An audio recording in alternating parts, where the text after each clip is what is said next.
አንዳንዶቻችሁ ትልቅ የህይወት ዩኒቨርሲቲ ውስጥ ነው ያላችሁት። ከፈተና ፈተና ይሄኛው ፈተና ሲያልቅ ሌላ ፈተና፣ ይሄኛው ፈተና ሲያልቅ ሌላ ፈተና እያለፋችሁ ነው ያላችሁት። ግን እነዚህ ፈተናዎች የዳዊት ፈተና እንዳበቃ የመጨረሻውን አልቅሶ እንዳበቃ የሚያበቁበት ጊዜ ደግሞ አለ።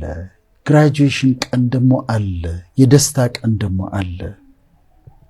ሁሌ በዚያ አይኖርም። ምድረ በዳ ታልፊበታለሽ እንጂ ምድረ በዳ ሬዚደንስ አይደለም። ምድረ በዳ መኖሪያ አይደለም። ምድረ በዳ የምታልፊበት ቦታ ነው። ሸለቆ የምታልፊበት ቦታ ነው እንጂ ቤት ሰርተሽ የምትቀመጭበት ቦታ አይደለም። በህይወት ጆርኒ፣ በህይወት ጉዞ በሸለቆ ውስጥ የምታልፊበት ጊዜ አለ። ግን ልታልፊበት ነው እንጂ ቤት ሰርተሽ ሸለቆ ውስጥ ልትቀመጭ አይደለም። በምድረ በዳ የምታልፊበት ጊዜ አለ፣ ዊልደርነስ። እሱም ደግሞ ማለፊያ ነው እንጂ መኖሪያ አይደለም። ቤት ሰርተሽ ምድረ በዳ ላይ አትቀመጭም።